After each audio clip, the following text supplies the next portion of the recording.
Bonjour, je suis Nathalie, accompagnante parentale, créatrice du blog nathalie-fossa.com. Aujourd'hui, nous allons découvrir comment choisir un porte-bébé adapté pour son bébé, son enfant et également pour le porteur. Avant d'aller plus loin, n'hésitez pas à vous abonner à ma chaîne pour pouvoir recevoir les notifications des dernières vidéos. Je peux également vous suivre individuellement pour des solutions personnalisées, que ce soit de manière ponctuelle ou sur le long cours. N'hésitez pas à me contacter, le lien est directement dans la description de la vidéo. 5 critères pour bien choisir son porte-bébé. Le premier critère sera de vérifier que ce porte-bébé respecte la physiologie de bébé. Et donc, on va parler de la posture que le bébé a dans ce porte-bébé. Donc attention à ne pas confondre entre les porte-bébés qui sont dits ergonomiques et les porte-bébés physiologiques. En effet, l'idée est de respecter la posture naturelle de l'enfant. Pour vous aider, il faut que le bébé ait une position qui soit la plus naturelle possible. Donc on évite les porte-bébés où l'enfant est suspendu par l'entrejambe. Il va avoir les jambes donc toutes droites vers le bas, avec la colonne vertébrale également toute droite. Ceci est assez mauvais, non seulement pour le bébé, qui peut emmener des soucis au niveau des hanches notamment, mais également pour le porteur, car généralement, ce type de porte-bébé amène des douleurs au niveau du dos, par exemple. Au lieu que ce soit tout droit, on va avoir une forme un petit peu courbée au niveau du dos. Et le soutien au niveau du porte-bébé sera au niveau de ce qu'on appelle la base, donc en fait au niveau plutôt du bassin, donc ça va bien envelopper les fesses, ce qui va permettre d'avoir le bas du dos légèrement arrondi, d'avoir les genoux qui vont remonter au-dessus des hanches pour avoir justement cette forme naturelle au bas du dos qui va respecter l'anatomie et la physiologie du bébé. Également, ce type de portage sera beaucoup plus confortable effectivement pour le porteur puisque le poids va se répartir au niveau des hanches et également au niveau des épaules, et ce qui va soulager du coup le dos du porteur qui va pouvoir porter sur des temps assez longs et même s'en servir pourquoi pas pour marcher ou en randonnée comme dans ce magnifique paysage ici en montagne d'Andorre. Le deuxième point à vérifier va être l'âge de votre enfant.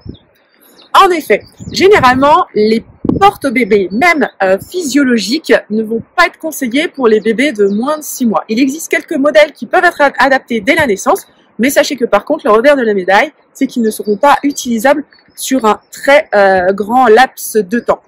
Car évidemment, comme l'enfant va grandir, sa morphologie va se développer, et donc le tablier, donc ce qui se trouve derrière le dos du bébé, ne sera plus forcément suffisamment large pour avoir un soutien suffisant au niveau du bassin, ce qui pourrait amener un inconfort au niveau de l'enfant et aussi au niveau du porteur. Le troisième point à vérifier pour choisir un porte-bébé, ça va être le confort. En effet, il faut que ce soit confortable pour donner envie au porteur de porter son enfant et également confortable pour le bébé.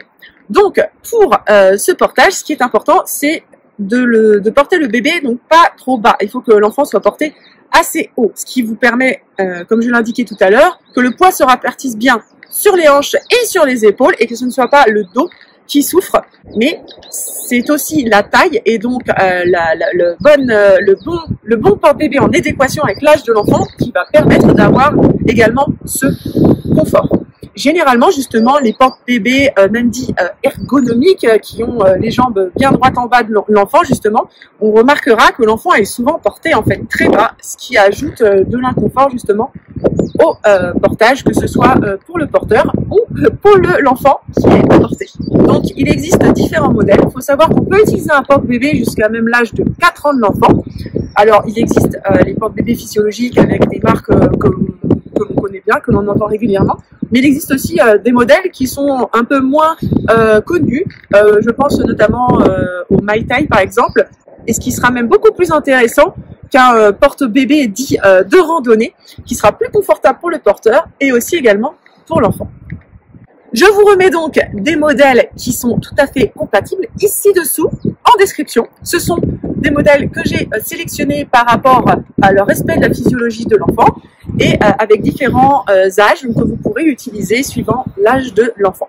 Il faut savoir qu'il est un petit peu illusoire de penser que vous pourrez avoir un seul moyen de portage de la naissance aux 4 ans de l'enfant.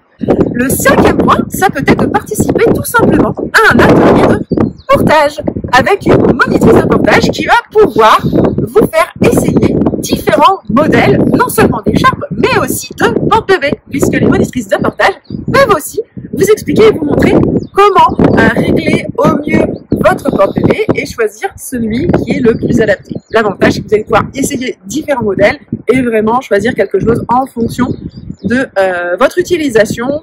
Je vous conseille pour cela une consoeur monitrice de portage qui est également accompagnante parentale. Je vous mets ses coordonnées ici en description de la vidéo. Vous pouvez non seulement faire des ateliers de portage en présentiel, mais aussi également à distance, en ligne. Je vous rappelle donc les 5 points qui vous permettent de choisir un porte-bébé au mieux. Le premier, c'est le respect de la posture physiologique de l'enfant. Le deuxième, c'est de choisir un porte-bébé adapté à l'âge de votre enfant. Le troisième, de vérifier le confort du porte-bébé. Le 4e point, c'est les différents modèles à votre disposition. Et le 5e point, c'est pourquoi pas de faire un atelier de portage avec une monitrice de portage. Avant de quitter cette vidéo, n'hésitez pas à me mettre un pouce bleu si vous avez aimé cette vidéo. Ça encourage mon travail et ça me permet de me faire connaître auprès de jeunes et futures mamans pour accompagner au mieux leur enfant. Si vous le souhaitez, vous pouvez également télécharger mon guide offert bien préparer l'arrivée de bébé. Et je vous retrouve dans une prochaine vidéo. À très bientôt!